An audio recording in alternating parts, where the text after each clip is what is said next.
की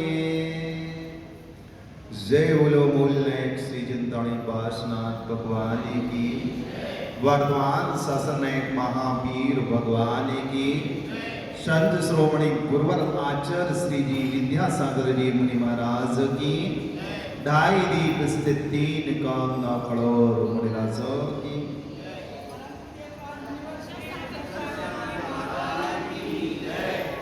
अब यहाँ आज प्रकरण प्रारंभ होता है। गृहीत मिथ्या ज्ञान का लक्षण क्या है? तो पंडित प्रवर दौलत राम सिंह सेडाला की अंतर्गत दूसरे ढाल के 13वें छंद में उस गृहीत मिथ्या दर्शन ज्ञान का लक्षण का प्रतिपादन करते हैं। एकांतवाद दूषित समस्त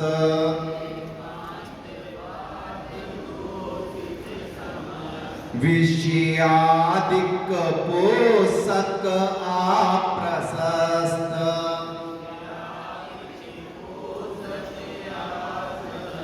कपिलादि रचित सुत को अभ्यास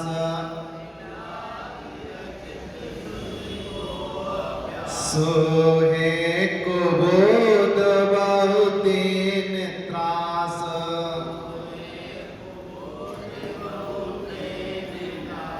जो एकांतवाद से दूषित ग्रसित है और विषयों की पुष्टि कराने वाला है, कपिल आदि के द्वारा रचित ज्ञान के माध्यम से जिन शास्त्रों को लिपिबद्ध किया, अज्ञानी जनों ने कपोल कल्पित बातों को एक शास्त्र में लिपिबद्ध करके लिख दिया, जो एकांत विनय विपरीत ज्ञान और संशय रूपी मिथ्यात्व से युक्त होने के कारण गृहीत मिथ्या ज्ञान है।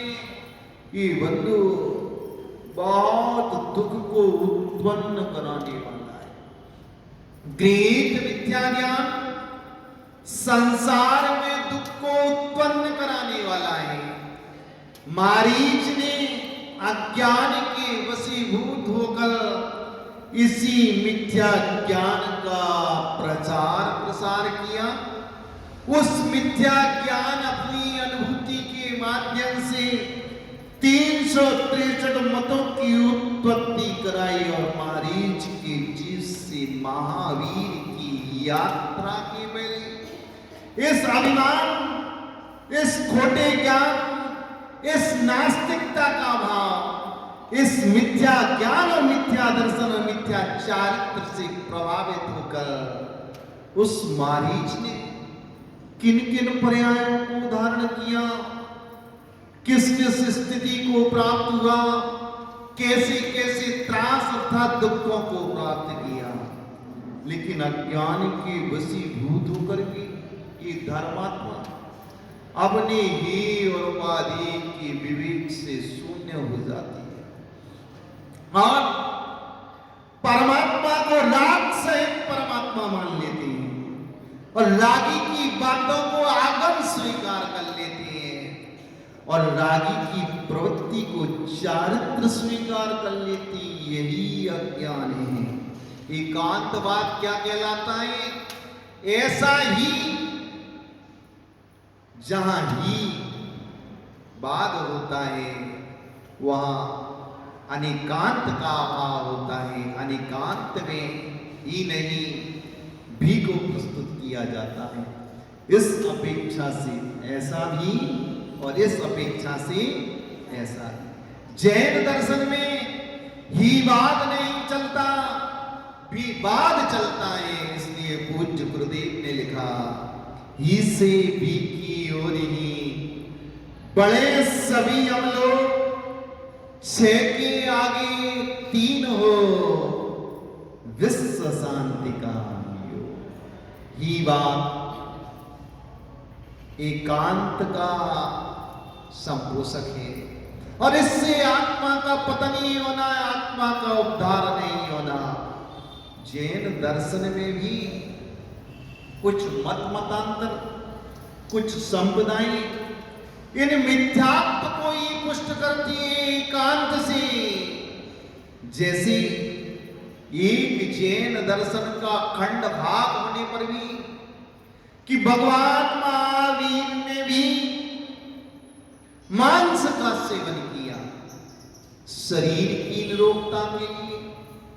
असाता वेदनी कर्म की उदीर्णा होने पर एक मत आज भी प्रचलन में उस हिंसा पाप के द्वारा जिन पाप प्रमाणों का आश्रय होता है वो परमात्मा को भी हिंसा पाप से लिप्त करा दिया। मृतक कौवे के मांस का सेवन करा दिया। बंधु, यही एकांत मिथ्या दर्शन मिथ्या ज्ञान है कि महावीर को दस्त लग गए केवल ज्ञान के बाद। जबकि तीर्थंकर बालक का जन्म होती ही उनके नवद्वारा से मल निष्कासित नहीं होता। ये जन्मकृत अतिशय में एक अतिशय होता है कि होनहार परमात्मा जिसने प्राणी मात्र के कल्याण की भावना भाई कि संसार का प्रत्येक आत्मा सुखी रहे, सबके दुखों का विलय हो जाए, सबको सुखानुभूति हो, स्वयं सुख से जिए और दूसरों को भी सुखपूर्वक जीवन जीने का अधिकार दिलाने वाला वो परमात्मा महावीर पूर्व पर्याय में 16 कारण भावनाओं के बलीभूत होकर दर्शन विशुद्ध भावना के माध्यम से 16 कारण भावनाओं के माध्यम से जिसने प्राणी मात्र के कल्याण की भावना भाई उस तीर्थंकर पुण्य प्रकृति का प्रभाव जब तीर्थंकर प्रकृति उदय में आएगी। लेकिन अभी तीर्थंकर नाम कर्म का बंद किया और जिस मनुष्य पर्याय से अंतिम पर्याय भाव धारण करके मुक्त होना है अभी असंयमी है अथवा देश संयमी है। लेकिन जन्म लेते ही जन्मकृत अतिशय का प्रभाव देखिए, उनके मलमूत्र का निष्कासन नहीं होता, उनके रोम चित्रों से पसीने का अभाव हो जाता, एक जन्मकृत अतिशय तीर्थंकरों की। लेकिन उस संप्रदाय ने एकांतवाद से विकसित होकर महावीर की देह से केवल ज्ञान होने के बाद भी मल का निष्कासन करा दिया, दस्त लग गया, पेचिस का रोग हो गया, नाड़ी वैद्य को बुलाया, नाड़ी वैद्य का आगमन हुआ और नाड़ी वैद्य ने परीक्षण करके भस्म को दिया। उस भस्म को कैसे सेवन करना, दूध मलाई मक्खन के साथ नहीं, कौवे के मांस के साथ उसका सेवन कराने का वैद्य ने निर्देशन किया। और केवली महावीर ने अपनी निरोगता के लिए अहिंसा धर्म का उपासक ने भी उस हिंसा को स्वीकार कर लिया और कौवे के मांस का सेवन करा दिया। यही अज्ञान है, यही एकांतवाद है। एक पक्ष से जबकि तीर्थंकरों की तो बाल्यावस्था में भी उनके शरीर से मल मूत्र पसीना आदि का निष्कासन नहीं होता, क्योंकि पूर्व पर्याय में जो सुप्रणति सुप्रणाम सुआश्रम किया था, प्राणी मात्र के कल्याण की भावना आई थी कि संसार का प्रत्येक आत्मा इस संसरणशील संसार में वास करने वाली आत्माओं के दुखों का अंत हो जाए, कब्जियत का अंत हो जाए, दस्त का अंत हो जाए, यानी सारे शारीरिक रोगों का अंत होने की भावना वाने वाले का ये फल कि बाल अवस्था से लेकर मुक्त अवस्था तक उनकी देह से मलों का निष्कासन नहीं होता। लेकिन ये गृहीत मिथ्या ज्ञान का लक्षण है कि परमात्मा को भी, अहिंसा के पुजारी को भी, अहिंसा के उपासक को, जियो और जीने दुख संदेश देने वाले व्यक्ति को भी तुमने कौवे की मांस का सेवन करा दिया। एक एकांतवाद है और यही एकांतवाद है सो है कुबोध बहु तेन त्रास। बहुत सारे दुख का जनक है, दुख का बीज है दुख को उत्पन्न कराने वाला है। तो खोटे शास्त्रों को, खोटे गुरुओं के द्वारा लिपिबद्ध किए हुए ग्रंथों का पठन पाठन मंथन करना, विचार करना ही दुखों को आमंत्रित करना है, दुखों के बीजों को भवन करना है। इसलिए बंधु, अपने ज्ञान को सम्यक ज्ञान में लगाओ। संस्कार आत्मा पर अनंत काल का पड़ा हुआ है। काश ये ज्ञान, मिथ्या ज्ञान से आत्मा ग्रसित हो गई तो भव भव की यात्रा उड़ जाएगी। इसलिए जो एकांत पक्ष से दूषित विषय और वासनाओं को, विकारी भाव और प्रणतियों को पुष्ट करने वाले पोषक होने से इंद्रिय ऐसे रागी द्वेषी अज्ञानी जनों के द्वारा रचे गए शास्त्रों का अध्ययन करना गृहीत मिथ्या ज्ञान है और ये बहुत दुख का कारण है। और गृहीत मिथ्या चारित्र का लक्षण क्या है? तो पंडित दौलत राम जी कहते हैं, जो ख्याति लाभ पूजादि चाय,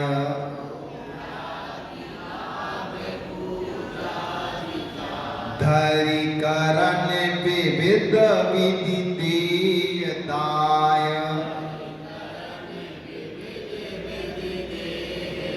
आत्म अनात्म के ज्ञानहीन,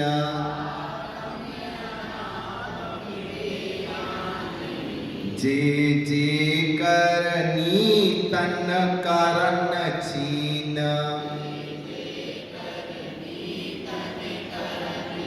जो अपनी ख्याति के लिए, अपने सम्मान के लिए, अपनी आराधना के लिए, अपनी उपासना के लिए क्या करता है? आदि की इच्छा से तपस्या करके शरीर को क्रस कर लेता है, शरीर को क्षीण कर लेता है, शरीर को कमजोर करके अनेक प्रकार का इस देह में कष्ट उत्पन्न करने के बाद क्या आत्मा है, क्या शरीर है, इसको जाने बिना केवल शरीर को कमजोर करना, हिंसामयी खोटी क्रियाएं करना गृहीत मिथ्या चारित्र कहलाता है।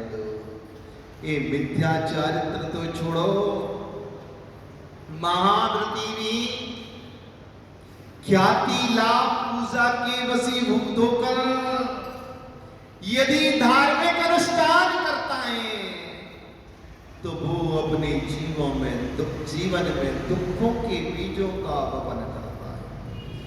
यश की इच्छा से, सम्मान की अपेक्षा से, मेरा नाम हो, मुझसे बड़ा ज्ञानी संसार में कोई नहीं है, मेरे पास जो ज्ञान है, ज्ञान का प्रस्तुति कर रहे हैं, वाक चातुर्य उस कला को अभिमान के वशीभूत होकर प्रस्तुत करने वाला महाव्रती भी अज्ञानी है, ज्ञानी नहीं है, संसार के उच्छेद करने वाला नहीं है, संसार का बंधन करने वाला है। कथा आती है उच्छेद संदीप मुनिराज की, जिनके पास अपार ज्ञान था, ज्ञान का क्षयोत्सव इतना पवित्र, इतना निर्मल।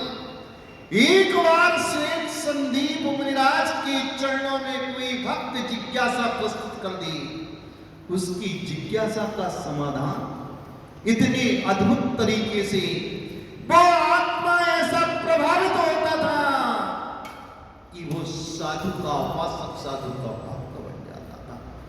ऐसा ज्ञान का क्षयोत्सव श्वेत संदीप मुनिराज के पास होने के बाद भी मात्र ख्याति में उलझ गए, यश की भूख उनकी आत्मा पर पसर गई और इस सम्मान की भावना उनके मन में अंदस में बैठ गई। इस ख्याति लाभ के मकड़ जाल में ऐसे उलझी। एक भक्त ने कहा, भगवान आपका ज्ञान अद्भुत है, आपका क्षयोत्सव अद्भुत है, पाक चातुर की कला आपके पास ऐसी है कि श्रोता आपकी वाणी को सुनकर मंत्र मुग्ध हो जाता है। उस सभा में जहां आपका वक्तव्य चलता है, सुई भी गिर जाए तो सुई की आवाज आती है। हे भगवान, ऐसा अद्भुत ज्ञान आपने किस गुरु से प्राप्त किया? आपके श्री गुरु का क्या नाम है? श्वेत संदीप मुनिराज की जो गुरु महाराज थे ना, वो अल्प ज्ञानी थे। ज्ञानावरणी कर्म के चेव संपत्ति प्रावरण छाया था। शिष्य ने पूछा, भगवान, ऐसा अद्भुत ज्ञान आपने किस गुरु से प्राप्त किया? वो भावलिंगी संत श्वेत संदीप मुनिराज ख्याति रूपी मकड़ जाल में उलझ गया और श्वेत संदीप मुनिराज ने दिगंबर संत होने के बाद भी, सम्यक दर्शन, सम्यक ज्ञान, सम्यक चारित्र का चोला धारण करने के बाद भी गुरु का नाम छिपा लिया। दीक्षा प्रदाता गुरु का नाम छिपा लिया। जीवन का परिवर्तन करने वाला, असंयम से संयम दशा की अनुभूति कराने वाला, रत्नत्रय का दान देने वाले श्री गुरु का नाम छुपाने का परिणाम देखो बंधु। उस समय श्वेत संदीप मुनिराज को लगा, भक्ति भी चूका है, भक्ति भी ज्ञानी है, काश इसके समक्ष में अपने गुरु का नाम बताता हूं। मेरे गुरु के पास ज्ञान का अल्प समय है और मेरे पास ज्ञान का भंडार है। सो श्वेत संदीप मुनिराज के मन में एक इतना सा विकल्प आया, गुरु का निंदा कर लिया, गुरु का नाम छिपा लिया। मेरे गुरु तो भगवान महावीर स्वामी हैं, जिनसे मैंने इतना अद्भुत ज्ञान का भंडार प्राप्त किया। कहते हैं श्वेत संदीप मुनिराज इस ख्याति लाभ रूपी मकड़ जाल में उलझ गए। परिणाम क्या निकला? श्वेत संदीप मुनिराज की काया मैदा की लोई के समान जितना सुंदर शरीर था, शुक्ल लेस्या के धनी थे, सुंदरता उनका रूप लावण्य सौंदर्य इतना अद्भुत था, उनकी काया देखते ही बनती थी। गुरु का निर्णय किया, गुरु का नाम छुपाया, दीक्षा प्रदाता गुरु का नाम छुपा लिया। परिणाम क्या निकला? मुनिराज ने भगवान महावीर मेरे दीक्षा शिक्षा गुरु है, उन गुरु से इस ज्ञान को प्राप्त किया। इतना कहते ही इस ख्याति लाभ रूपी मकड़ जाल में उलझने के परिणाम स्वरूप उन मुनिराज की शरीर जो दूध के दवा समान धवल या मैदा की लोई के समान सुंदर काया थी, एक क्षण नहीं लगा। मुनिराज की वाणी समाप्त नहीं हो पाई, मात्र ख्याति की पूजा लाभ में उलझ के परिणाम स्वरूप गुरु का करवटी परिणाम क्या निकला? उन मुनिराज की काया डामर के समान काली हो गई। इसलिए एकांत जो ख्याति लाभ पूजादि चाहे धरि करन विविध विधि दी दाहे आत्म अनात्म के ज्ञानहीन जे जे करनी तन करण जी। ये बंधु मिथ्या चारित्र ख्याति लाभ पूजा में उलझने वाला भावलिंगी संत की ये दशा होती है, जो सम्यक दर्शन, सम्यक ज्ञान, सम्यक चारित्र से सुशोभित है। मात्र गुरु का नाम छिपाया था कि इस भक्त के मन में मेरे गुरु के प्रति अनादर का भाव, इच्छा का भाव, अनास्था का भाव उत्पन्न न हो जाए। मेरे गुरु के पास वो ज्ञान का चेतन नहीं है, इसलिए वर्तमान शासन नायक महावीर का नाम बता दिया। परिणाम क्या निकला? एक कितनी सी ख्याति का परिणाम, यश की कामना की भावना, पूजा सम्मान की भावना का परिणाम देखिए। वो मुनिराज की काया डामर जैसी काली हो गई। इसलिए जो ख्याति लाभ पूजा के वशीभूत होकर अनिच्छा पूर्वक आत्मा और अनात्मा के भेद विज्ञान से रहित होकर अपने शरीर को क्रस करते चले जाते हैं, कमजोर करते चले जाते हैं और उनकी ये सारी क्रियाएं हिंसामयी होने से, खोटी क्रिया होने से ये मिथ्या चारित्र कहलाता है और ये दुखों को उत्पन्न कराने वाला ही हुआ करता है। इसलिए बंधु इस मिथ्या चारित्र से बचो, क्योंकि ये मिथ्या चारित्र किनके पास है? हम जो जो क्रियाएं करते हैं अज्ञान के वशीभूत होकर, आत्मा और अनात्मा के वेद विज्ञान से रहित होकर ये सारी क्रियाएं मिथ्या चारित्र की कोटि में आती हैं और ये मिथ्या चारित्र आत्मा के पतन का कारण है। इसलिए मिथ्या चारित्र से बचना। महाराज मैंने तो कोई भी चारित्र धारण नहीं किया, ये मिथ्या चारित्र कैसे आ गया? तो आचार्य भगवंत कहते हैं जीवन जीने की पद्धति का नाम चारित्र है। विषय वासना खोटी भावनाओं के साथ जो जीवन जिया जाता है, जीवन की प्रवृत्ति जीने का ढंग, ये सब आचरण तुम्हारा ही चारित्र कहलाता है। और मिथ्याचार आचरण संसार के दुखों का कारण, दुखों की बीज है। इसलिए इस गृहीत मिथ्या चारित्र से बचो। आज इसको पूरा कर लें दूसरी ढाल को। अब मिथ्या चारित्र संसार के त्याग का उपदेश दौलत राम जी कहते हैं। ते सब मिथ्या चारित्र त्याग,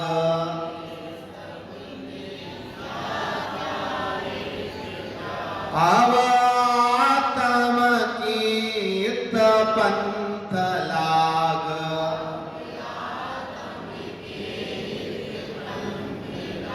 जग जाल भ्रमण को देहु त्याग,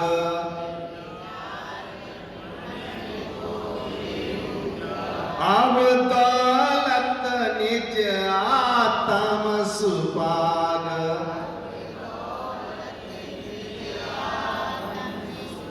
दौलत राम जी कहती हैं इस मिथ्या आचरण को छोड़कर अपनी आत्मा की भलाई के लिए भलाई के मार्ग पर लग जाना उचित है। संसार के जंजाल में भटकना छोड़कर हे दौलत राम अब अपनी आत्मा में अच्छी तरह से लीन होने का प्रसाद। दौलत राम जी संकेत कर रहे हैं श्रावकों के लिए नहीं, उपदेश पर के लिए नहीं दिया जाता, उपदेश स्व के लिए दिया जाता है। इसलिए हमारे आचार्य भगवंत कहते हैं अपनी आत्मा की भलाई के लिए भगवान की वाणी का रसापान करो। स्वाध्याय प्रवचन स्वयं के लिए होना चाहिए। यदि स्व के साथ पर का कल्याण हो जाए, पर का हित हो जाए तो कोई बाधा नहीं। इसलिए स्व कल्याण में ही पर कल्याण में थे। सो दौलत राम जी ने छेड़ाला ग्रंथ अपनी आत्मा की भलाई के लिए लिखा और दूसरे ढाल के समापन करते हुए कह रहे हे दौलत क्या कर, अब दौलत निज आत्म सुपा, तू अपनी आत्मा की भलाई के कार्य में संलग्न हो जा, लिप्त हो जा। आज तक तूने शरीर को पुष्ट किया, परिवार को पुष्ट किया और इस शरीर को ही संभाला, उसकी शरीर की संभाल में नंदानंद काल व्यतीत कर दिए। पुनः पुनः तुझे शरीर की प्राप्ति हुई और इस शरीर के माध्यम से ही जो तूने राग और द्वेष और मोह रूपी परिणति के कारण कर्म का बंध किया था, तो इस शरीर से उस कर्म के रोगों की उद्दीर्णा हुई और तूने दुखों को प्राप्त किया। खोटी प्रवृत्ति, खोटा आचरण, खोटा जीवन जिया। तेरे जीवन जीने की शैली पद्धति बिल्कुल अधर्ममय थी। जब जी में जो आया उस प्रवृत्ति पाप को देखा, ना पुण्य को देखा, ना धर्म को देखा, ना अधर्म को देखा। जो मन में आया सो इस देह के माध्यम से, शरीर के माध्यम से उन पाप के बीजों को ही वपन किया। इसलिए हे दौलत अब तू चेत जा, सुपा, अपनी आत्मा की भलाई के बारे में विचार कर और पाप की क्रियाएं, दुखों के कारणों से अपने उपयोग को मोड़ और भलाई के कार्य में लग जा। हिंसा आदि हिंसा, झूठ, चोरी, कुशील और परिग्रह रूपी पाप ये आत्मा का हित करता है। इसलिए इन पापों से अपने उपयोग की धारा को मोड़ और अपने उस पुण्य के कार्य में लिप्त हो जा। और दूसरी ढाल का प्रकरण आज पूर्ण हुआ। आत्मोद्धारक में बाधक तत्व क्या है? सबसे प्रबल बाधक कर्म है आत्म स्वरूप का विपरीत श्रद्धा, शरीर को आत्मा मान लेना। ये आत्म उपलब्धि में सबसे बड़ा बाधक तत्व है कि जीव ने शरीर को ही आत्मा मान लिया, जबकि शरीर पुद्गल है और आत्मा चेतन है। और शरीर का स्वभाव जानना देखना है और इस पुद्गल का स्वभाव स्पर्श रस गंध वर्ण का वर्ण बने, लेकिन अज्ञान के वशीभूत होकर उस मिथ्या दर्शन, मिथ्या ज्ञान, मिथ्या चारित्र से ग्रसित होने के कारण आत्मा से भिन्न स्वरूप को आत्मा की कल्पना करना ही आत्मोद्धारक में सबसे बड़ा बाधक तत्व है। इसके अतिरिक्त असल नकल की अनिविघ्नता, अच्छे बुरे को अच्छा, अच्छे को बुरा, सुख को दुख, दुख को सुख, हित को अहित, अहित को हित, ये मानना ही इन बाधक कारणों का प्रमुख कारण है।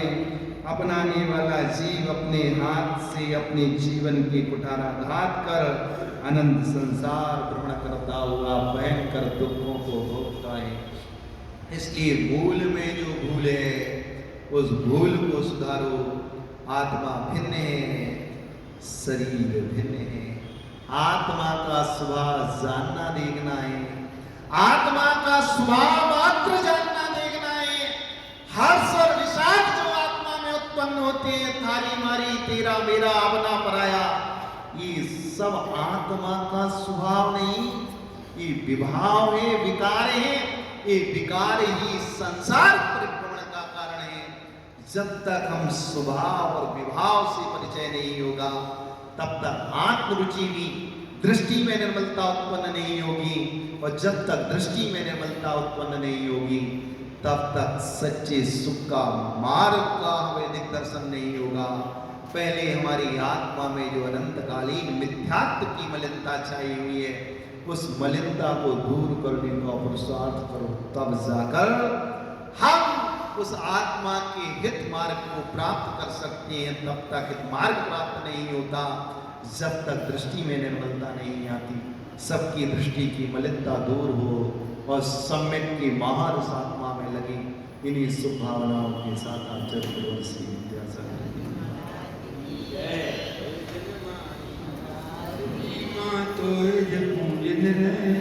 जो तेरो शरणागत सो पावे सुख देव बसोरियंत को गुरसेवा निरग्रह